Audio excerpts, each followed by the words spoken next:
guys, it's your girl Sherry. Welcome back to Alleged Actually podcast. Hey guys, if you are new, welcome. If you're already part of the Actualizer family, thanks for coming back, fam. If you're new, I just want to let you know over here, we do reality TV recaps, pop culture segments, and we also do special interest interviews that are riveting, that are educational, and that are timely. Matter of fact, we'll be dropping one such interview this weekend with Miss Brandy Gamble, co-author of the book Design Your Wealth Mindset. I've been pushing this book because I think all of you should have it, read it, digest it, and put it in action. That's just simply it. So it's a part of the financial series that I've been highlighting. You guys will not want to miss this interview. Each woman that contributed to this book brings a wealth of expertise and knowledge. And you guys, you can get some great tips on money planning, financial freedom, security, and just some great tools on saving money and investing. So you don't want to miss that. But we're here to talk about Real Housewives of Orange County, guys. Bravo is going off lately. All this good content. I can't stand it, y'all. So we didn't drop Orange County on Monday because Real Housewives of Potomac was what was trending, and I got to give the people what they want. So our Bravo Monday was utilized to highlight the Real Housewives of Potomac. So we are going to start flip-flopping. We will be doing Potomac on Monday, and we'll now be doing Orange County until they wrap it up because they did film their reunion on yesterday. So this season is coming to an end. And we do know that they are going to be on this coming week, or this week actually, going to London. So it's going to be, more good content. But y'all, I had to hop on here and we had to talk about that episode on last Thursday, child. I just named this recap simply "You Are Not Invited" because Alexis wasn't invited. At any rate, I'm going to ask a quick favor before we get into this recap. If you would, please go ahead and like this video like this. I just love to get that positive reinforcement. And you know what, guys? It's a free way to support my channel. I've been over here working tirelessly trying to send you guys these good videos, these good lives, talking about the shows that we all love so much. So if you would just like it, I'd appreciate it. And if you haven't yet, go ahead and subscribe. Comment. I love to hear from all of you guys. So if you would, let me know what you're thinking about the episode in the comments.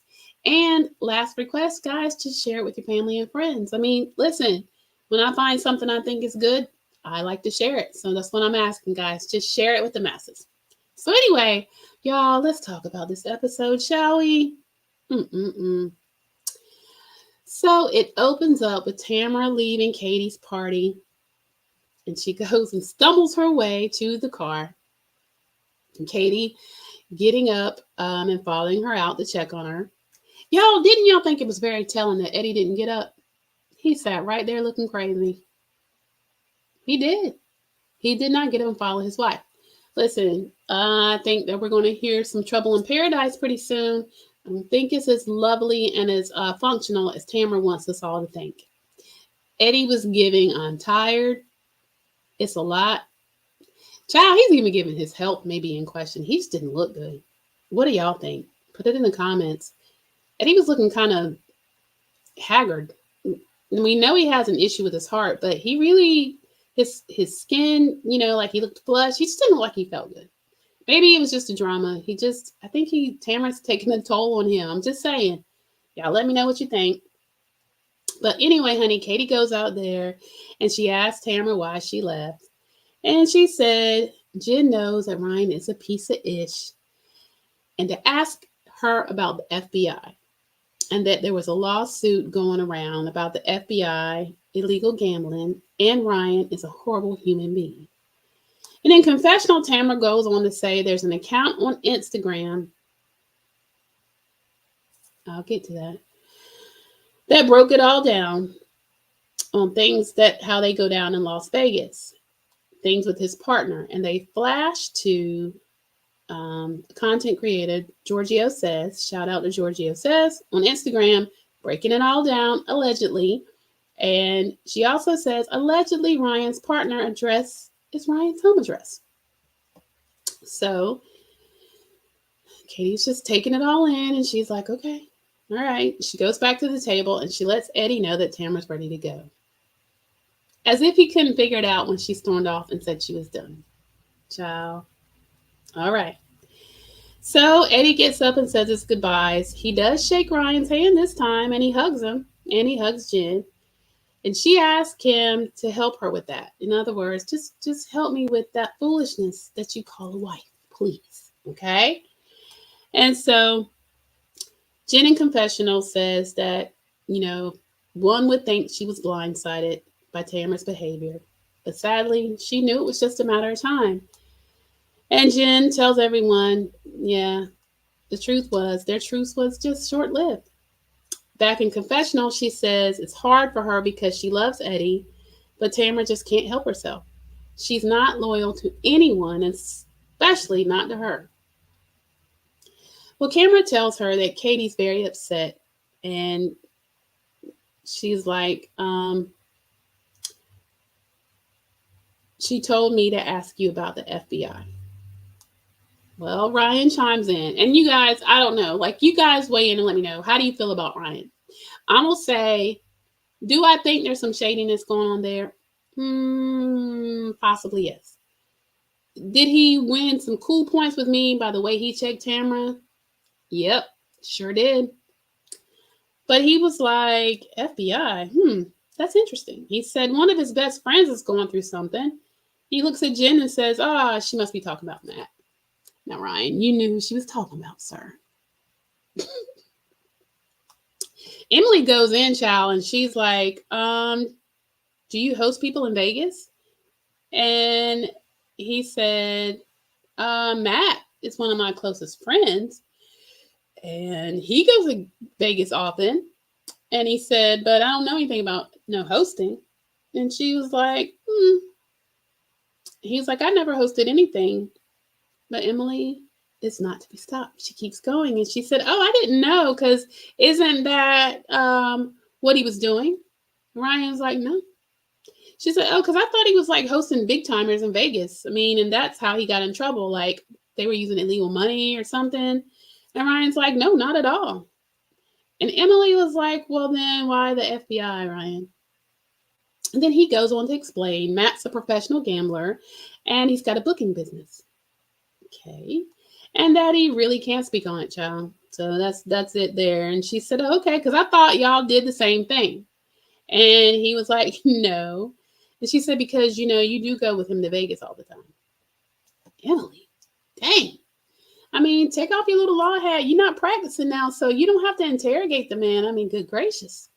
He just been through, surviving the foolishness with Tamra. So y'all have this piece of hair that is just not cooperating. Okay, here we go. All right, sorry about that, y'all. I can't be on here looking crazy for y'all. So anywho,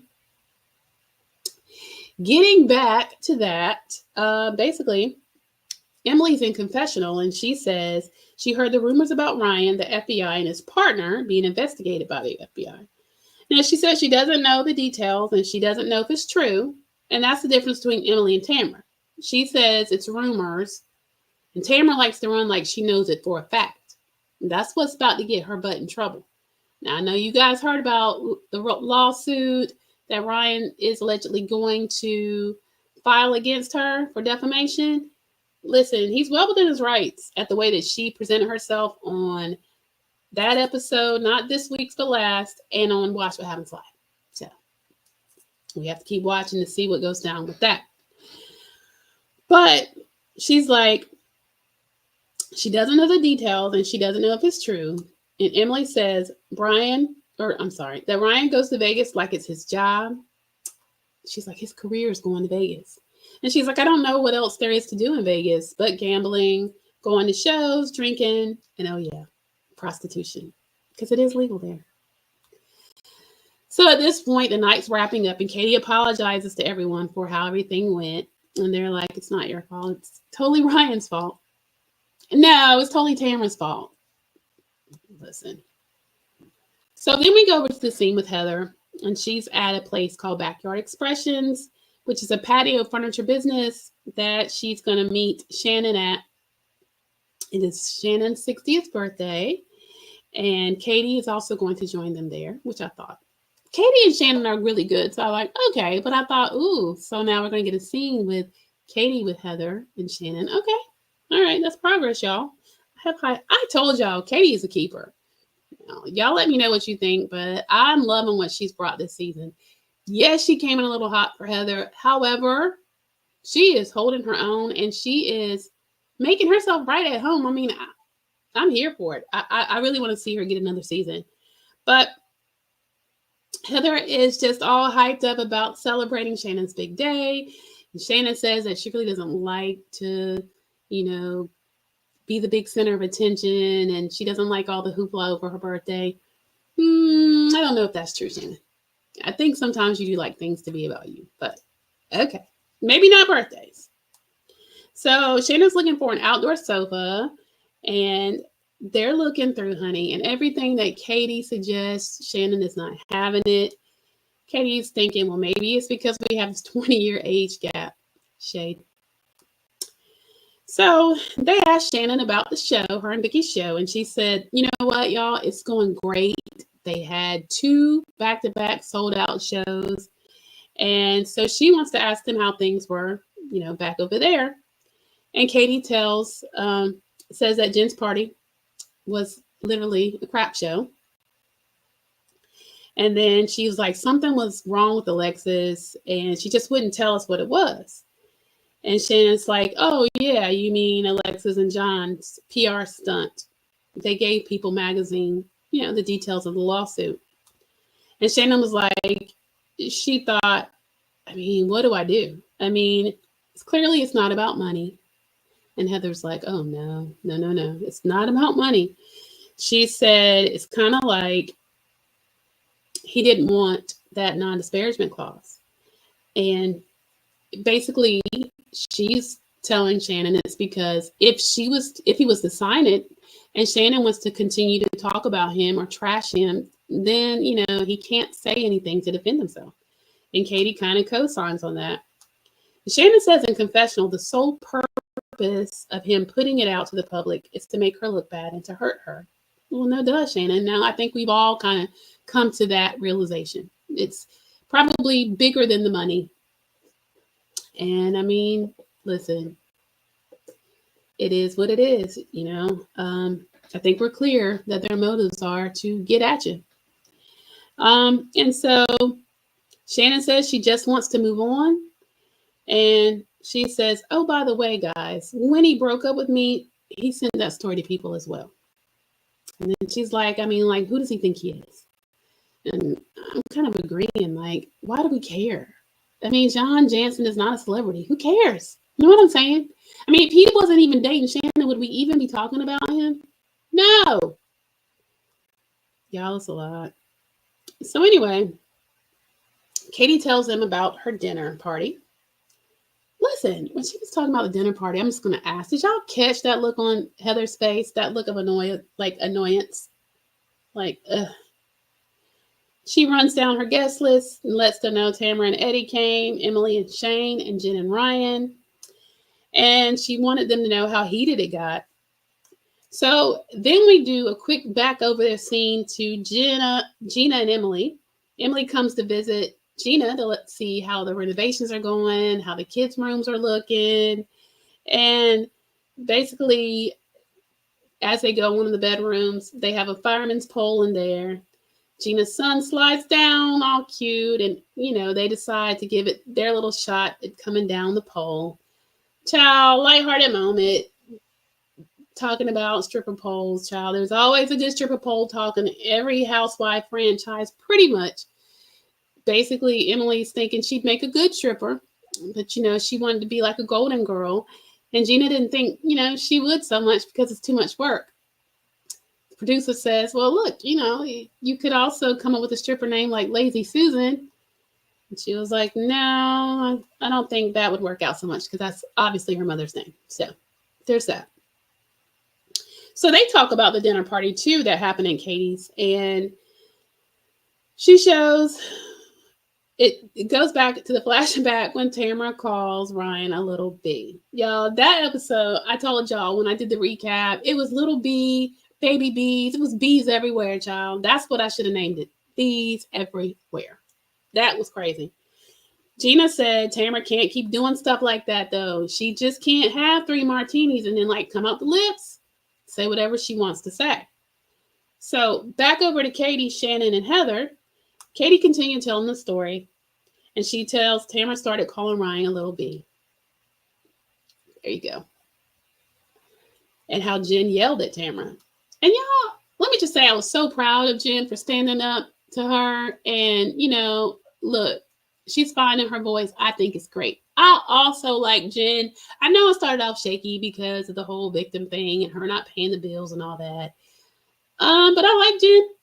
I think she's also good for the show. Nice balance, nice calm demeanor, but she's not a pushover. I liked how she showed Tamra, what are you doing, sis? Nah, we're not doing that. I totally dug that. Y'all weigh in and let me know what you thought. So at this point, Tamra kept, okay, so I'm sorry, y'all. I lost my place. You have to have notes, honey. These shows, if you miss something, you're going to miss something, that I need to share with you guys. So that's kind of crazy. So at this point, Heather lets them know, listen, these guys have had a long history. And she's like, sometimes everyone just needs to realize it's okay not to be friends. You can just be cordial. And Katie says, yeah, you can be golf course friends. Did y'all catch that, shade? Her and Heather. I mean, clearly they're not going to be friends or no time soon, but she's like, they could be golf course friends. Kind of like how the incident happened when she had her golf party and her and Heather fell out, that whole thing. And since then, they just kind of tolerate each other. Something like that, yeah. Mm-hmm. So Shannon brings up the invite to them for her birthday tea. But then she also lets them know that Tamra said that she's not going to make it. Well, and Katie assures her, no, that's because that was right after she left the house and she was emotional and senses were heightened. Sure, when she calms down, of course, she'll be at your team. So back over with Gina and Emily. Gina lets Emily know she's getting pissed at Heather, honey, and how Heather's treating her. And they show on the screen the text message that she had sent when she got ready to go. She was saying she just felt like it was the right thing to do. She left with Emily to just de-escalate things because it was getting really heated. And that was between her and Heather with Alexis jumping in. Child, that was so stupid. I cannot. And then it shows Heather's response saying she was so upset on many levels and we'll talk Tuesday with a question mark. And Emily's like, is she mad because you left with me? And it flashes back to that night when Gina was like, hey, we're going to go. I'm going to go with her, whatever. And at that point, Emily's screaming at Heather and saying, whatever. And Heather's like, look, I didn't do anything to her. And then you hear Alexis in the background still, all that. And then basically Heather said as Gina was leaving, Gina, you're on the wrong side of history. Meaning, girl, you're leaving with the wrong one. You're choosing the wrong side, if you will. And Gina was like, F you, Heather. No, she didn't say that to Heather. She said that to Emily when she's telling Emily's story, kind of how she felt about it. She's like, you're mad because I took the side of one of my friends. So back over to Heather. She asked Katie what side she was on. Now, y'all always think that Heather's very smart. Let me just say this. I feel like she asked Katie what side she was on because maybe at this point she wanted to see she could pull Katie, kind of where Katie was at. Did Katie want to make things right with her by agreeing with her? Because I think that would have been a start with Heather. But Katie digresses and says she could see how she wanted to be heard, but she also could see how the night kind of got away with her. away from her. And Heather said, I was listening to her, but she got aggressive with me. And then back over to Emily and Gina, she tells her that Heather told Tamra that she attacked her. And Emily was like, I did not attack her. She says she tried to sit down as friends, and Heather put her finger in her face and said no. Back over to Shannon and the girls. Shannon asked Heather, how did they leave things? And Heather said, terribly. And Shannon asked if she talked to her since, and she said no. Katie tells Heather that she did talk to Emily, however, and Emily was just hurt and that she just wanted to be heard. And that Heather made her feel like she was the big girl. And Heather's upset because it seems like Emily's kind of talking to everybody but her about it. But, listen, let's be clear. Emily did try to talk to her. Now, she did come at her really crazy. So I could see where Heather was kind of like, no, we're not going to do this because you're coming at me wrong. So now I'm kind of shut down. I can see it. But y'all, we've talked about this for about 2 weeks now. I feel you, Emily, and I see you and I hear you. But sis, I really want you to put this issue to bed.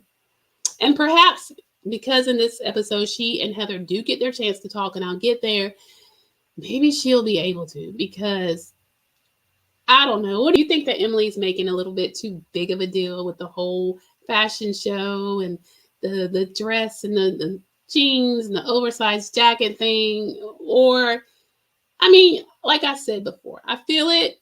She's around some really tiny little women. She's got to feel sometimes like the big girl. It's more of a self thing, it's an Emily thing. And she can't always expect someone that maybe didn't deal with that to understand, but I can see as a friend, she wants her friend to hear her and see why it triggered her and made her feel that way. So I get that part. But at any rate, Heather doesn't think she did anything wrong. Matter of fact, Heather thinks that Emily is gorgeous, and she just doesn't understand what she said that set Emily off so bad. But Emily just wants her to understand.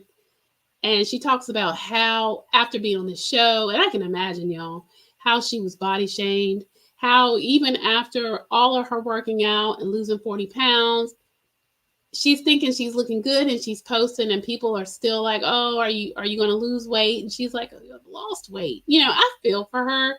I do. Okay. So I'll take it back a little bit. I'm sure it has been tough. So I get that. So at this point, Gina makes the comment that the air up there is starting to affect Heather's brain. And I'm sure what she means is that Heather thinks that she's above everybody else.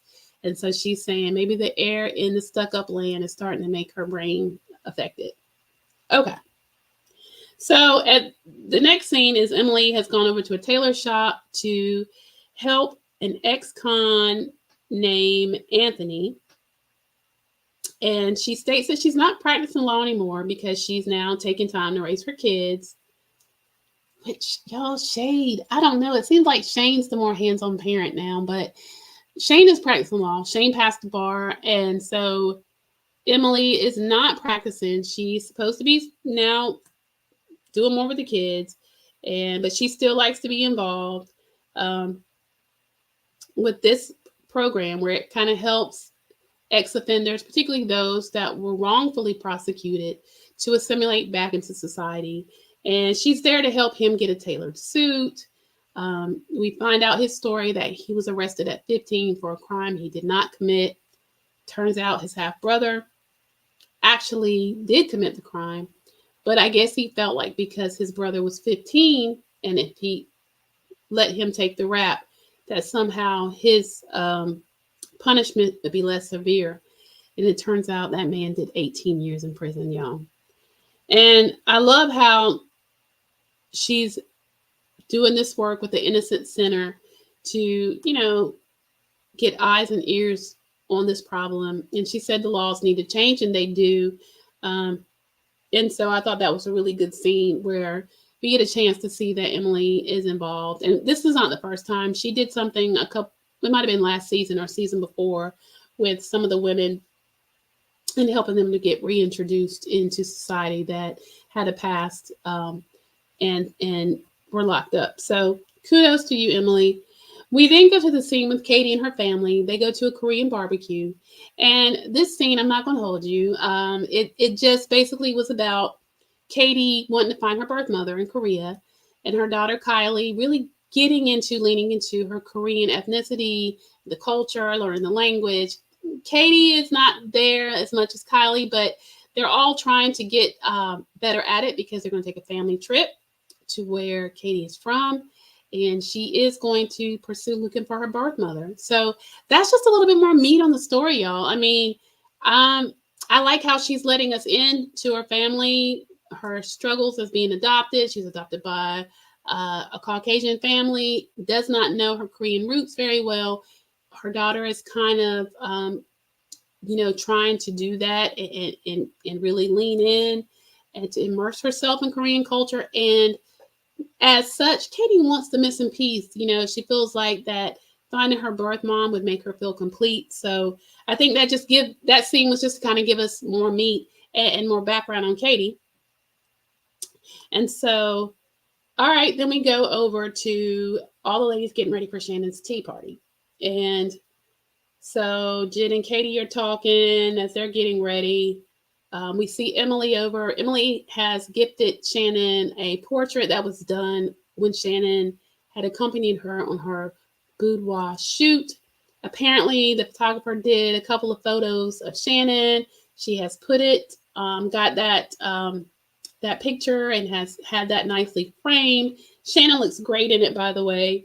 And Katie and Jen are talking about, how's it going to be for Jen? She sees Tamra, and Jen's like, look, child, I'm not worried about her. She lets her know her dress didn't ship. She's got to go find a dress. She's not worried about no Tamra right now. It's about Shannon anyway. So then we go over to the venue where Shannon's going to do the tea party, and Shannon enters the room in all black with her little black fascinator. She looks great, and she's talking to the host, and the table is decorated great. She's got all these gifts for the ladies already wrapped up in gold. And she lets them know that she's going to leave after she does her table name placement cards, and to have the ladies come in and be seated. And then she's going to make an entrance afterwards. And it's at that time she wants the ladies to go ahead and get their gifts. And so Gina and Emily come first. And Gina has flowers, and Emily brought the portrait she had. And then comes Jen, and Gina said, as she's walking up, she thought at first it was Tamra. And she's like, rolled her eyes, and she's like, oh my God, you look like Tamra.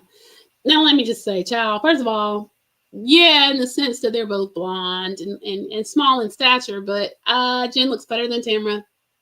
And I think that might be some of Tamra's problem. Jen is a younger, fresher version, baby. Jen looks better than Tamra. So there's that. Anyway, next Heather comes in, and she asked Emily if she'd like to talk. And Emily's like, no. And so Gina said that Heather approaching her now seems calculated. And see, y'all, now, remember I told you about Gina and her mess right in her mouth. Heather's going to see this. Now watch her backpedal. But she did say that it seemed calculated. She said Heather never just wants to be in the moment. She wants to remove herself and then have some time to think of the perfect thing to say and then come back to the situation. And then that's when she wants to have the conversation. She feels like that's very inauthentic and not genuine. I don't know. What do y'all think? I mean, is it bad sometimes to take a step back and think it through before you just come in guns blazing, talking out loud and talking all wrong? Or is Heather self-producing herself so that she comes across as the classy, poised and together person that she, likes to be? I don't know. What do you think? I mean, I think it's a little bit of both, to be honest. But nonetheless, she keeps on to the point that Emily concedes and they go and talk. Now, Emily says in confessional, all that she hopes for is that Heather has an ounce of compassion for what she's trying to convey. And Emily starts off with Heather back at the table. The two of them are sitting together across from each other, just about how excited she was to be in the fashion show, period. And she's already starting to get emotional, y'all. Honey, this thing really has Emily torn out the frame. But let's just, roll with it. Emily, I get it. Like I said, I mean, I'm a 12, 10, 12, somewhere in that same frame. Emily says she's a 6, by the way. I did see that. Listen, inexpensive labels, you very well could be, ma'am. But anyway, so she starts to get emotional because the conversation is very triggering for her. And Heather calmly says, listen, I hear you. And Emily says, when you hang two dresses side by side, and one is small and one is big, and she gets the big one and Alexis gets the small one, how do you think that makes her feel? Makes me feel badly. Heather says, okay. And then Emily says the next thing was the oversized jacket. She's like, Emily says, you have to understand in my mind that it made me think, why are you giving me the oversized jacket? And then the next outfit, Emily says, was where you had her bring her own jeans, when the whole time she's thinking everybody did. And when she comes to find out that everybody else was provided pants, her mind went to, well, why did I have to bring jeans? And Heather said, yeah, I could see how that would make you feel like I thought you couldn't fit in the clothes. And so I think Heather is now getting it. I mean, Heather is real thin.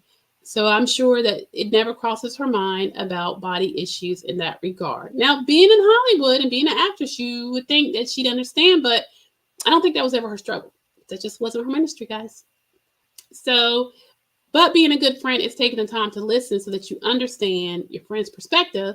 And so I think now in this moment, she is officially hearing and receiving what Emily is saying. And Emily says she knows Heather didn't do it on purpose, but she just wanted her to understand her viewpoint and her psyche, like how her brain works, like where her brain goes when things like that happen. And she felt like at that point she hadn't lost the 40 pounds. And Heather just says, that's so crazy because I have been always saying how great I think you look. And she's like, and how fantastic she looks. But Emily says, I know you don't understand, but it's really hard for her. So back at the table with all the ladies, except for Emily Heather, Tamra does walk up and she asked if Shannon is there yet, and they said no. And then she asked where Emily and Heather is, and they let her know that they're off talking. So when she sits down, she takes the opportunity to tell Jen that she wants to apologize. And she knows that there needs to be more conversation than that had. But she definitely wanted to make sure that she started off with at least an apology so that it wouldn't be awkward and they could at least make eye contact. And Jen's kind of like, yeah, we'll be okay, but we'll talk more later. And y'all, I'm proud of Jen for not just falling back into, oh, okay, Tamra, I accept your apology, but holding her accountable. She's like, we've been here before. She said, she would love to resolve it, but she's like, when they've done it before, it's gone nowhere. So back over to Heather and Emily. Heather explains why she picked her and Tamra for the oversized jacket, because she said the two of them, they're just, just bad to the bone, all this confidence, when they walk out, they own it. And that's the look she was going for. And then she said, well, I picked the black dress for you and Alexis because you both are tall and voluptuous, which now I can see it because attitude wise, Emily and Tamra do come off as overconfident and strutted down that runway, rocking it. And then in the dress, yeah, they're tall and statuesque. So I get it. I totally get it. So at any rate, we go on, and then Shannon comes out and lets them all know that she has a gift for them. And so they all look for the gift, but before they open, Emily wants to bring her portrait. And Shannon's like, wow, I look like a madam. And Gina tries to act like she don't know what a madam is. She was like, is that like, prostitution or whatever? And she means like a madam at a brothel, child, whatever. Anyway, and then Heather, she gets Heather's gift. Heather gifted her with some $760 Hermes sandals, child. Just like a boss. Just like a Heather Dubrow present. And she's like, listen, it's expensive, but it's your 60th birthday. So, all good.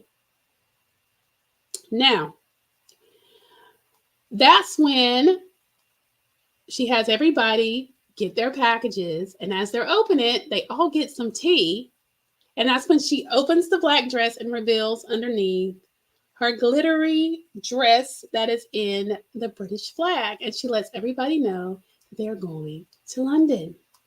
And so the ladies are super excited. Some have not been, Gina. Some, like Heather, has been many times, but she loves it. So they're all like, that is wonderful. And then it comes at this time, honey, that the man brings in the huge floral arrangement. And she's looking confused. And she asked the ladies, did this come from you guys? And they're all like, no. And the guy lets her know there's a card. And she opens the card. And you get this look on Shannon's face. It's from Alexis. Ciao. Everybody is shocked. But Emily, being messy, says, can you read the card? So here's what the card basically says, y'all. It says, happy 60th. I genuinely hope this olive branch can bring us a fresh start as you begin this new decade. May God bless you with happiness and good health on your new milestone. And y'all, she literally put an olive branch in the arrangement. Shannon says she appreciates it, but it's about 8-9 months too late. And look, she was like, I do not want to spend my birthday talking about this girl. She said, y'all, she said a lot of unkind things to me. And at this point, she has no interest in being friendly with her. And she also wants to make it clear to them, and I will co-sign on this. She says, I don't think that in this universe, not one of you guys in my position would feel any differently. That includes you, Tamra, who Emily says in confessional, listen, how many olive branches does Alexis want to extend in the same time while simultaneously being involved in a lawsuit with her and then talking crap about her and making her life miserable? I mean, it's like enough already. So Emily gets it. Then you have dummy Tamra saying it's definitely a difficult position to be in. And Shannon lets her know that, no, Alexis is being coached. Because Tamra thinks she should take the olive branch. Child, but if it was her, let Simon's ex come on there and try to befriend her. Just the whole thing is stupid. I can't. No. So Shannon lets them know she thinks Alexis is being coached. And she said, look, in the beginning, it was like John had her come after me when he saw that didn't work. And he was like, buy her a bouquet of flowers and try to extend an olive branch. And she was like, look, y'all, I'm over it. And so Emily, trying to be shady, says, are you going to send her a thank you card? And she was like, nah. But now that you mention it, I have pre-written the text. So she reads it to him, and it basically says, look, I'm planning this great trip to Europe with all of my friends, but I just want to let you know, you're not invited.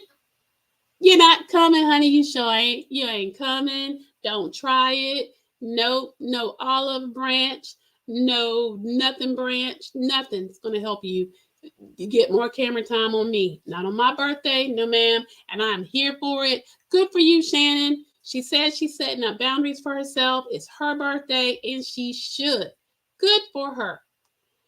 So this part, y'all, I didn't understand, but maybe it was just to make for a good TV. But at any rate, Jen and Katie decide that they want to soften the blow and go over to Alexis' house and kind of help her. Jen says she thinks she can help her process through these feelings and love and get to a place of that she can totally understand where Shannon is coming from. Child, I don't know why she thought that, other than maybe that's her naive spirit, child. I don't know. But Jen and Katie do, in fact, go to Alexis' house. Alexis has got this nice spread for them. Diet Coke for her and Jen, honey, and wine for Katie. And Katie's like, look, maybe we can get a couple drinks in her, have a couple laughs before we let her know she ain't coming. So they do basically sit around, and as soon as Alexis sits down good, she's like, hey, guys, I know you were at the birthday lunch. Did you see the bouquet? Did you see what I sent? And they were like, yeah. She was like, okay, well, what did she say? I mean, did it go over well? And they were like, no. She's like, did you literally see my olive branch? They were like, uh-huh. It's not happening for you, boo. And then, y'all, the stupidity, the why? And she gets up and she's like, but why? I mean, like a toddler. And Jen's like, baby. Kay's like, listen, there's a text message. I don't know if you've read it yet, but she sent you a text message. They're like, I think you should go read your phone. Y'all, she prances up the steps to go get her phone from John Jansen. So the whole time, y'all, his slimy self is upstairs listening to the whole mess. Now, don't it make sense why she was talking so loud? Why? Oh, why? I don't understand. What more can I do? Girl, bye. Listen, basically from there, y'all, she gets the text. She reads that Shannon ain't playing with her and she ain't going. But what I just couldn't understand is how she thought she would be going in the first place. Y'all, is it an act or is she that dumb? Weighing in the comments. I mean, Katie was like, we can start with the lawsuit. And she's like, well, oh, no, that's Shannon's fault. If she hadn't done what she had done, we wouldn't be here, would we? Child, what? However we got here, you all were suing the woman. Girl, y'all, didn't they go to a confessional with John Jansen sitting beside Alexis talking about how he had to do this lawsuit? Ew! Because he was about to go past the statute of limitations and then he wouldn't be able to legally do anything. Child, ew. This is a lot from a guy that don't want to be in the public eye, okay? A lot. So listen, we go back and it becomes clear to Alexis at this point that she could stand on her head, that all of her antics, she's not going to get her way on this. So no camera time for you, boo. They're going to London and you ain't going. So basically, child, she gets up and says she's done. And she's like, I'm not going to be around this group anymore. And Jen's like, well, I really don't want you to say that. I hate that because I really have enjoyed getting to know you. And Katie co-signs. Y'all, she gets up, goes to the door, opens the door, and is like, no, y'all, come on, out. And kicks Jen and Katie out of her house. Y'all, that's how the episode ended. It was crazy. Listen, the delusion that she has is unfathomable to me. Y'all put it in the comments and let me know what you thought of the episode and the delusion of Alexis Bellino. Y'all, let's all band together in prayer. Y'all, let's have a moment of silence that the Lord will grant us our wish and she will not come back next season. A moment of silence, please. Amen. Now, let's touch and agree that she's done. Okay? Y'all, thank you so much for tuning in, y'all, and having fun with me on this recap. Listen, Bravo is booming, like I said. We will be back on next Monday with some Real Housewives of Potomac and Tuesday for Orange County. And y'all, I've got Salt Lake City to put in the mix once Orange County wraps up. Love is Blind is coming, so stay tuned with that. And be on the lookout for the interview with Mrs. Brandy Gamble, co-author of Design Your Wealth Mindset, that financial series, y'all, that is definitely making a difference. All of my actualizers that have viewed it, if you haven't, there's 2 other episodes that you can go ahead and get started with before I drop this 3rd one this weekend. be on the lookout for that. You won't want to miss it. She's given us amazing tips on how to save money, how to prepare for retirement. I mean, just so many financial gems that you don't want to miss it. So, guys, as always, thank you for tuning in, and I'll see you next time. Bye, guys.